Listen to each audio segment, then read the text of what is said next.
If you're a business owner and you feel like your audience is broke and they can't afford your services, I promise you, your audience is not as broke as you think they are, but you might be attracting all the broke ones. This took me a long time to learn, but I'm going to show you how I increased the quality of leads and clients that were coming through the door, the ones that actually pay you. I currently have an online coaching business where I teach creative coaches, music coaches, how to grow their business and get more students and find more people that pay them premium prices. At the time of this recording, my business is doing multiple six figures a year. We've done six figures in the last 2.5 months, and I'll show you this real quick. Here's live my Stripe account from January 1st. It's somewhat the middle of March, but we've done about 100 and a little over 100K. I'm just gonna show you what I found out after doing a lot of marketing.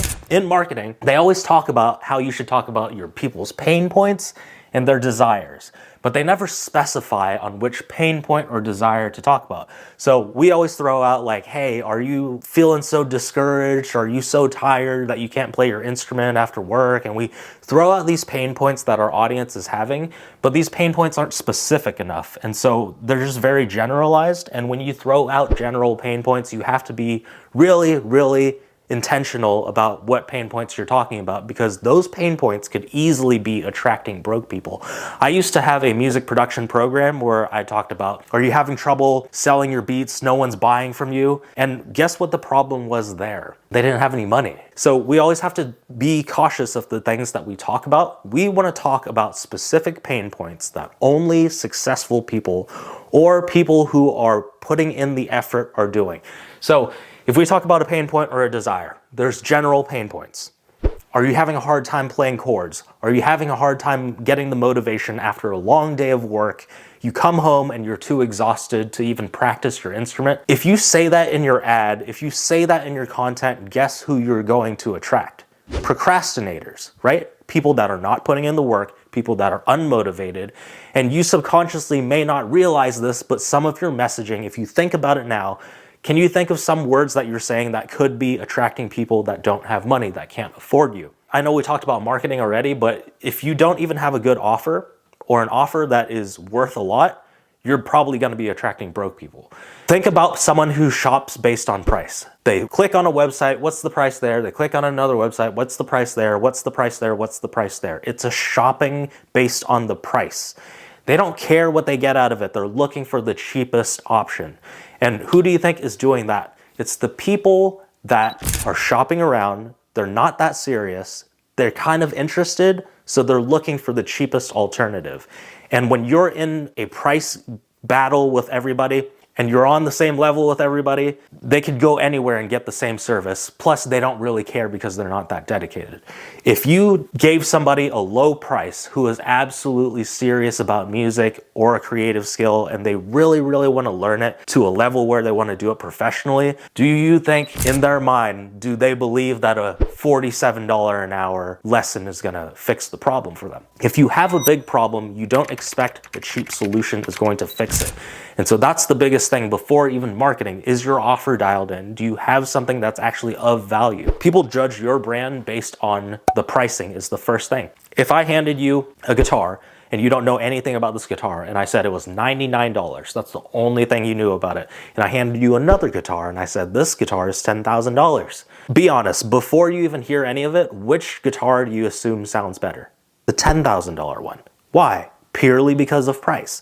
So in their mind, they're already making this assumption that the more expensive offer is going to be the most valuable one. There's got to be a reason that it's more expensive. Subconsciously, they start looking for little clues to why it sounds better. So now it's time to play the guitars, right? We play the $99 one. They're looking for things. They're just like fixated on ways to find out why it doesn't sound as good. They're like, oh, it sounds a little tingy there, sounds a little flat there. And they play the $10,000 guitar and they're like, oh yeah, that it just sounds better. It sounds cleaner. At the end of it, you could say both those guitars are actually the same exact guitar. But in their mind, they're subconsciously looking for ways to figure out why it sounds so much better, why it's worth more.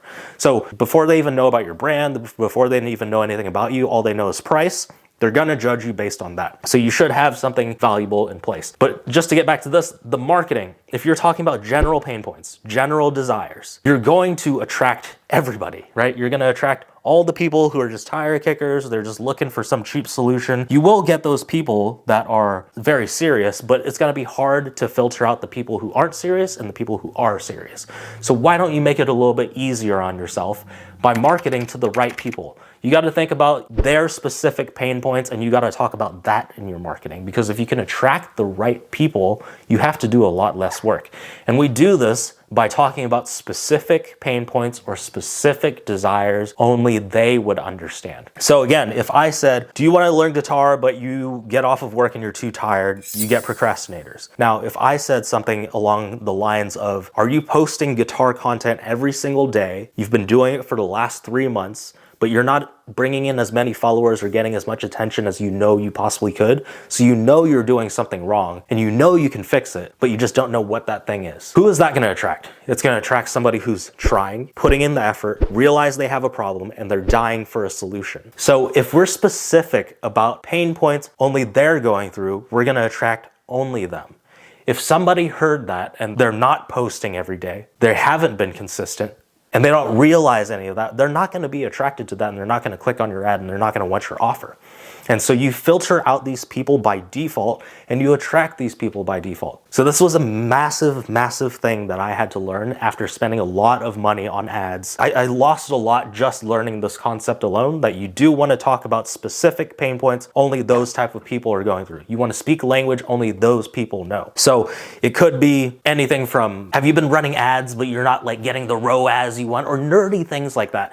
Sometimes that seems too specific, but what that does is that eliminates everybody else. If someone's never ran ads before, they're not going to know what a ROAS is, or they're not going to know what an ROI is. So if you speak their language and you speak their specific pain points, you're going to attract them and you're going to filter them out by default. So if you have been getting bad leads, unqualified leads, people who can't afford your services, I really, really recommend that you adjust the messaging in your marketing and focus only on the people that you want to attract. And you want to attract people who have money. You want to attract people who are actually trying and putting in the effort, who realize there's a problem and they're looking for a solution. So I hope you found this helpful. If you did, please subscribe. And if you want to learn how to grow your creative coaching business, I will leave a link down below and you can book a phone call with me to see if I can help you further and grow your business. No promises, but I'd love to chat with you and hear more about your situation and see if I can help. Regardless, I hope this was helpful and I will see you in the next video.